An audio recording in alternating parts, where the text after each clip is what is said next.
Hello friends, welcome back to મુક્તિસ kitchen. હું છું મુક્તિ પંડ્યા. આજે હું લઈને આવી છું મોર્નિંગમાં કે પછી ઇવનિંગમાં કે પછી બાળકોના લંચ બોક્સમાં આપી શકાય એવું આપણે હેલ્ધી અહીંયા રેસીપી લઈને આવી છું. અહીંયા જે નાસ્તો છે એકદમ હેલ્ધી છે અને એકદમ ટેસ્ટમાં છે.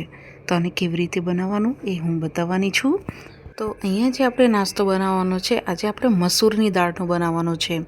અહીંયા મસૂરની દાળ આપણે અહીંયા 1 વાટકી તમારે લેવાની રહેશે અને એની સાથે 2 ચમચી જેવા આપણે ચોખા લેવાના છે. 2 ચમચી જેવા ચોખા લેવાના અને 1 ચમચી જેવી આપણે અડદની દાળ અને 1 ચમચી જેવી આપણે ચણાની દાળ લેવાની છે.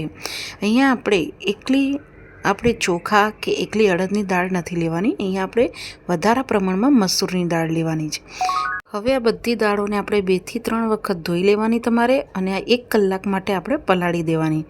1 કલાકમાં બધી દાળ સરસ ફૂલીને રેડી થઈ જશે. પછી તમારે આ રીતે મિક્સરના જારમાં બાઉલમાં બધી દાળ લેવાની અને થોડુંક પાણી એડ કરીને તમારે સ્મૂથ પેસ્ટ બનાવીને આ રીતે રેડી કરી લેવાની છે.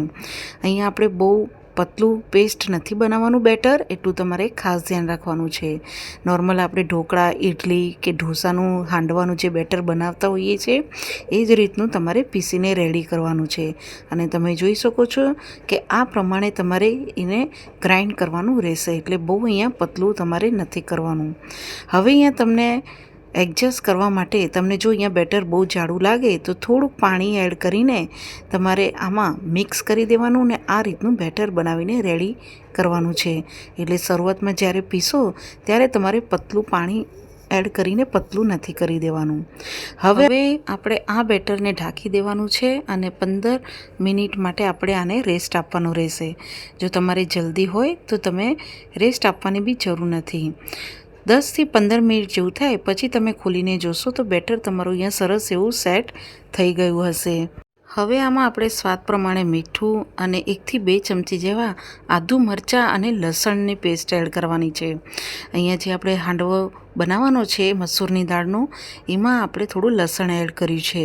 તમે ન ખાતા હોય તો સ્કીપ કરી શકો છો. અને અહીંયા ફ્રેશ થોડી કોથમીર એડ કરી દઈશું અને સરખી રીતે અહીંયા મિક્સ કરી લેવાનું છે. અહીંયા બરોબર મિક્સ થઈ જાય અને તમે જોઈ શકો છો કે અહીંયા આપણે આ રીતે હાંડવોનું બેટર બનાવીએ છીએ એ જ રીતે તમારી કન્સિસ્ટન્સી રાખવાની રહેશે. હવે અહીંયા આપણો હાંડવો સરસ એવો ફૂલે અને એકદમ જાળીદાર બને એની માટે અહીંયા થોડુંક આપણે 1 ચમચી જેવો ઇનો ફ્રૂટ સોલ્ટ અને એની ઉપર અડધી ચમચી જેવો આપણે લીંબુનો રસ એડ કરીશું. કારણ કે અહીંયા આપણે હાંડવો બનાવીએ છીએ એટલે આપણે પીસતા ટાઈમે દહીં એડ નથી કર્યું, પણ અહીંયા આપણે દહીંની જગ્યાએ મેં લીંબુનો રસ એડ કર્યો છે. એટલે જ્યારે તમે એનો ફ્રૂટ સોડ કે ખાવાનો સોડા એડ કરો ત્યારે થોડુંક એના ઉપર તમે લીંબુનો રસ એડ કરશો તો એક્ટિવ બી જલ્દી થશે અને એકદમ ખટાશ બી સરસ પકડશે. એટલે તમારે અહીંયા અડધુંથી 1 લીંબુ જેવું નીચવી દેવાનું. હવે સરખી રીતે એક જ ડાયરેક્શનમાં મિક્સ કરી દેવાનું અને આ રીતે બેટર રેડી કરી દેવાનું રહેશે. તો અહીંયા આપણું બેટર રેડી છે. તો હાંડવો બનાવવાનું શરૂ કરીએ. તો હાંડવો બનાવવા માટે ગેસ ચાલુ કરીને કોઈ બી આ રીતની ઊંડી કઢાઈ હોય એવું તમારે કઢાઈ લઈ લેવાની. એમાં 1 ચમચા જેટલું તેલ લેવાનું. તેલ ગરમ થાય એટલે અડધી ચમચી રાઈ અને અડધી ચમચી જેવું જીરું એડ કરીને ફૂટવા દેવાનું. પછી ફૂટી જાય પછી એની અંદર 1 થી 2 ચમચા જેટલું આપણે બેટર આ રીતે એડ કરવાનું અને એના ઉપર આપણે થોડાક સફેદ તલ એડ કરીશું અને ગેસની ફ્લેમ એકદમ સ્લો રાખીને અને ઢાંકીને એક સાઈડ સરસ એવું ક્રિસ્પી થાય, ગોલ્ડન બ્રાઉન રંગનું થાય એટલું થવા દઈશું. 3 મિનિટ જેવું થશે અને ઉપરથી ડ્રાય થઈ ગયેલું તમને દેખાશે આ રીતે. ત્યારે તમારે હલકા હાથે આને આ રીતે ફ્લિપ કરવાનું રહેશે અને બીજી બાજુ બી સરસ ગોલ્ડન બ્રાઉન રંગનું થાય અને એકદમ અંદર સુધી ચડી જાય એટલું આપણે ઢાંકીને થવા દઈશું. 2 થી 3 મિનિટ બીજું થાય ત્યારે તમારે ઢાંકીલું ખોલી દેવાનું અને આ રીતે એને બી ફ્લિપ કરી દેવાનું. અને તમે જોઈ શકો છો કે બંને બાજુ સરસ ગોલ્ડન બ્રાઉન રંગનું થઈ ગયું છે. ત્યારે તમારે આ સ્ટેજ ઉપર ગેસની ફ્લેમ બંધ કરી દેવાની અને આ જ રીતે તમે બેટરમાંથી જેટલા હાંડવા બને એટલું તમે હાંડવો બનાવી શકો છો. અને તમે જોઈ શકો છો એનો કલર અને એનું જે ઉપરનું ક્રિસ્પી પડ છે એકદમ જ સરસ બન્યું છે.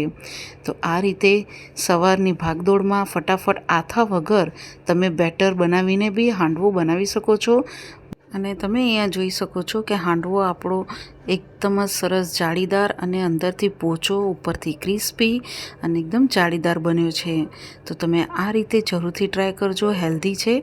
તમે આની અંદર તમારા મનપસંદના વેજીટેબલ બી એડ કરી શકો છો અને આ રીતે તમે બનાવીને ખાઈ શકો છો. તો તમે હાંડવાની જગ્યાએ જો ઢોકળા બી પસંદ કરતા હોય તો ઢોકળા બી આના સરસ જ બને છે.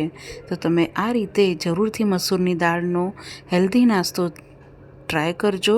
એકદમ ટેસ્ટમાં બને છે.